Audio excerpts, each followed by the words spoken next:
পাউরুটিটা এবার ছিঁড়ে দেখাবো যে দেখো কতটা নরম হয়েছে। দেখো আর কতটা লেয়ার হয়ে গেছে দেখো।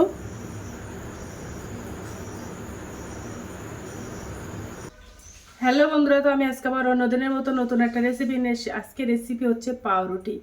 তো আমি এই পাউরুটিটা ঘরোয়াভাবে বানাবো। তোমরা সবাই ভিডিওটা স্কিপ না করে শেষ পর্যন্ত দেখতে থাকো। তো চলো রেসিপিটা শুরু করি। তো এই রেসিপিটা বানাতে আমার ময়দা লাগবে। তো দেখো আমি এই বাটির এক বাটি ময়দা নিয়ে নিয়েছি। এর মধ্যে 400 গ্রাম ময়দা আছে। তো ময়দাটা আমি গামলা বাটির মধ্যে দিয়ে দেব।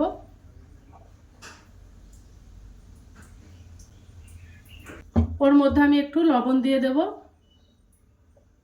3 চামচ চিনি দিয়ে দেবো। আর এই চিনিটা দিলে কিন্তু এই পাউরুটিটা খেতে খুব ভালো লাগে, তার জন্য আমি দিয়ে দিচ্ছি।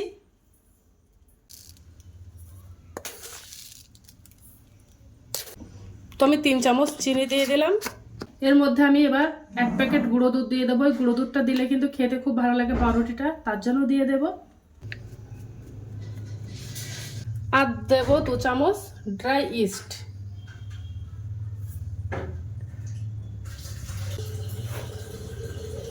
তো 2 চামচ ইস্ট দিয়ে দিলাম। ভালো করে এবার মিশিয়ে নেব। এবার আমি উষ্ণ গরম দুধ দিয়ে ডোটা মেখে নেব।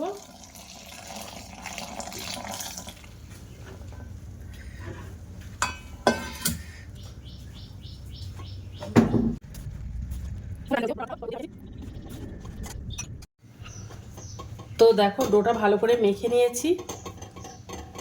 এবার আমি 2 ঘন্টার জন্য এই ডোটা আমি রেস্টে রেখে দেবো একটা ঢাকনা চাপা দিয়ে। 2 ঘন্টা পরে আমি আবার চলে এসেছি। তো আমি ডোটা মেখে রেখেছিলাম, দেখো কতটা ফুলে গেছে ডোটা। এবার আমি ভালো করে চটকে মেখে নেব। দেখো ডোটা কতটা ফুলে গেছে।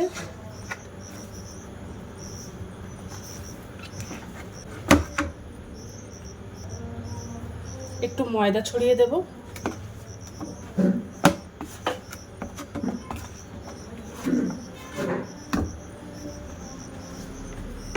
দিয়ে এবার ডোটা ভালো করে চটকে মেখে নেব। এই ডোটা আমি ভাগ করে নেব।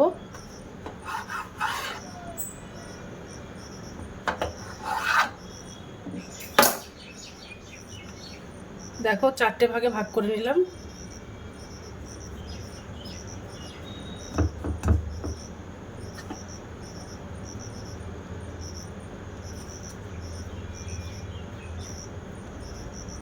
এবার দেখো আমি 4টে লেচি কেটে নিয়েছি। এবার 4টে লেচি আমি রুটি বানিয়ে নেব। তো এটা বানানোর সময় আমার বাটার লাগবে, তো বাটার নিয়ে নিয়েছি। বাটারটা আমি গলিয়ে নেব। দেখো আমি 4টে লেচি কেটে নিয়েছি। এবার আমি লেচিগুলো রুটি মতো বেলে নেব। দিয়ে এবার রুটি বেলে নেব। বড় সাইজের একটা রুটি বেলে নেব।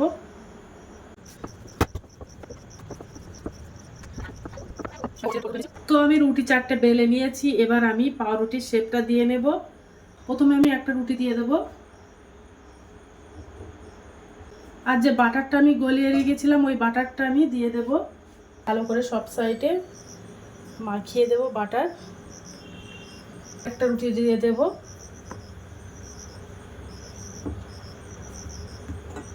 দিয়ে আবার বাটার দিয়ে দেব।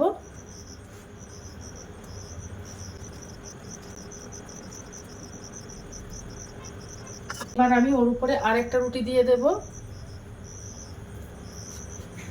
দিয়ে এভাবে 4টে রুটি একই প্রসেসে দিয়ে দেব। তো রুটিগুলো আমার একের পর একটা সাজানো হয়ে গেছে। এবার আমি রুটিগুলো সব কেটে নেব। কেটে কেটে নিচ্ছি। প্রথমে 4টে ভাগে ভাগ করে নেব।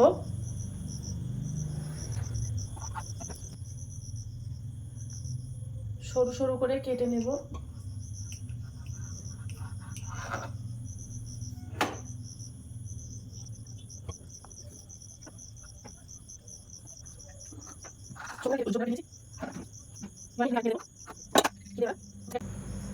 নিয়ে এই সাইড থেকে একটু কেটে দেব।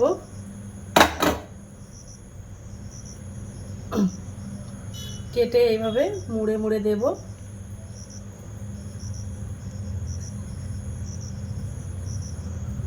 দেখো মুড়ে দিয়েছি। এখান থেকে একটু কেটে দেব।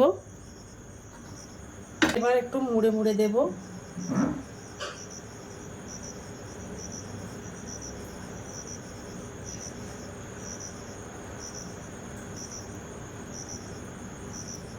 তো দেখো পাউরুটির ডিজাইনগুলো সব আমার বানানো হয়ে গেছে। দেখো আমি একটা কেক মোল্ড নিয়ে নিয়েছি। এই কেক মোল্ডেই আমি পাউরুটিগুলো সাজিয়ে ভালো করে হিট দিয়ে নেব। এবার উপর থেকে একটু ডিমের কুসুম দিয়ে দেব, তাহলে কালারটা হেভি সুন্দর হয়, তার জন্য দিয়ে দিলাম।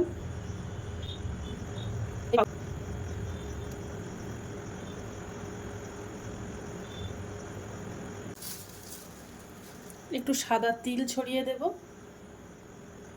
আমি একটা কাপড় মুড়ে দিয়ে 2 ঘন্টার জন্য রেখে দেব। দেখো কতটা ফুলে গেছে। দেখো উনানে আমি একটা কড়াই দিয়ে দিয়েছি।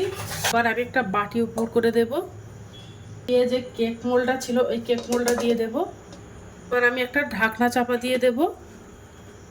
এবার আমি 30 মিনিটের জন্য হিটটা দিয়ে নেব। তো দেখো পাউরুটিটা আমার হিট দেওয়া হয়ে গেছে। এবার আমি উপর থেকে একটু বাটার ব্রাশ করে দেব। তো দেখো পাউরুটিগুলো সব বানানো হয়ে গেছে, কত সুন্দর হয়েছে। তো আজকের দিনের মতো ভিডিওটা এখানে শেষ করছি। আগামী দিন আবার একটা নতুন ভিডিও নিয়ে চলে আসবো। তো টাটা বাই বাই, সবাই ভালো থাকবে, সুস্থ থাকবে।